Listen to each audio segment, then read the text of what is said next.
کیا نہ اس نے بھی احتیاط کی یار پتا تھا کیوں ایسے بیان دیتا رہا کہ قادیانی بھی کافر نہیں یہ بھٹو کو گمراہ کیا گیا تھا اور یہ قانون بھی کالا قانون ہے بغیر کسی مجبوری کے خود ہی جیل میں چلا گیا میں نے تحقیق کی وہ بے گناہ ہے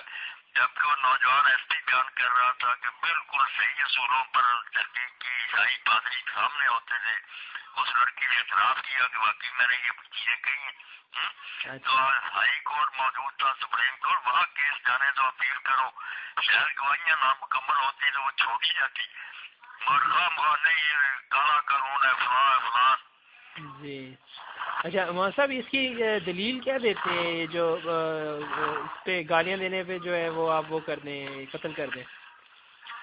اللہ نے جب اپنی کتاب میں کہا سورہ احزاب میں کہ جو اللہ رسول کو دکھ دیتے ہیں ان پر دنیا اور آخرت میں لعنت ہے آخرت میں لعنت تو بیٹا ہے ہی ہے نا مگر یہ تو دنیا میں جو لعنت کی گئی ہے اب لعنت سے بڑی کیا سزا کی گئی کسی نیک سلوک کے مستقلی تو دنیا میں جس جس جرم پر قرآن نے کہا کہ ہے وہ موت ہی مرتد کے بارے میں یہی بات آئی کہ اس کی دنیا اور آخرت تباہ ہوگی ساتھ ہی دنیا بھی آتی ہے اسی لیے اسرائی صاحب کہتے ہیں کہ یہ کہا کہ دنیا میں ان کے ضائع ہو گیا مال یہی ہے کہ ان کے حقوق سلب ہو گئے وہ مسلم ریاض کے شہری نہیں رہ سکتے قتل اور حدیثوں میں تو بالکل واضح کہ حضور نے قتل کروا دیا اور کہا کہ ان کا خون بالکل معاف ہے کوئی نہیں ارے یہ کسے قتل کروایا تھا آپ کو سننے میں قتل تو آپ نے جو کرایا وہ کہا بن اشرف کو کرایا یہودی سردار صاحب سلام بن ابن حقیق کی خیبر کا سردار صاحب اور بڑے عجیب طریقہ سے قتل کرایا جو دستے بھیجے گئے ان کو بہت اجازت دے دی کہ جھوٹ بھی بولنا پڑے جو بھی کرنا پڑے کرو ان کا خاتمہ کرو وہ گھس گئے ان کے محلوں میں چھپ گیا رات کو ہی ان کو ختم کر کے آ گئے ویسے صحابہ کا بھی کچھ ملتا ہے نا کہ جب بھی وہ آپ صلی اللہ علیہ وسلم کے خلاف کی بات سنتے تھے تو وہ یعنی کہ تلوار نکال لیتے تھے قتل جو آپ کے سامنے ہوئی نا بات وہ تو یہ کہ یہودی عورت تھی وہ ہے ایک نابینا شادی کی بیوی تھی مگر وہ پکی رہتی تھی حالانکہ دونوں کی آپس میں بڑی انڈرسٹینڈنگ تھی دو بچے بھی خوبصورت اللہ نے دیے تھے یہ صحابی منع کرتا مگر وہ باز نہیں آتی ایک دن پھر اس نے بس اس کو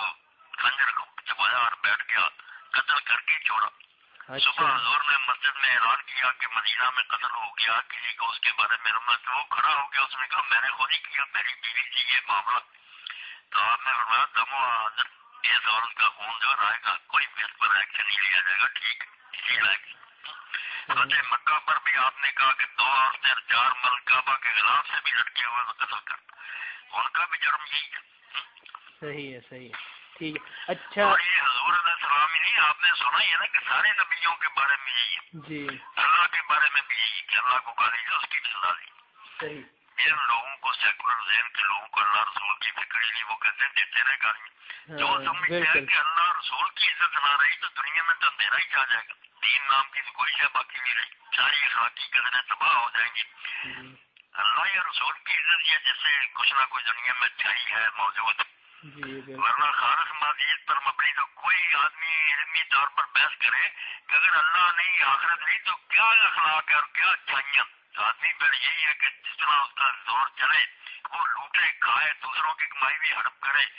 کیوں یہ کہتے ہو کہ یہ اچھا نہیں برا یہ سب اخلاقیات ہے یہ تو نیکی کی باتیں ہیں جو مذہب سے تعلق رکھتی صحیح ہے ہاں اس لیے ان قدروں کی بے حرمتی جو ہے نا یہ دنیا میں اندھیرا برپا کرنے کے مترادف ہے کہ بالکل روشنی مٹ جائے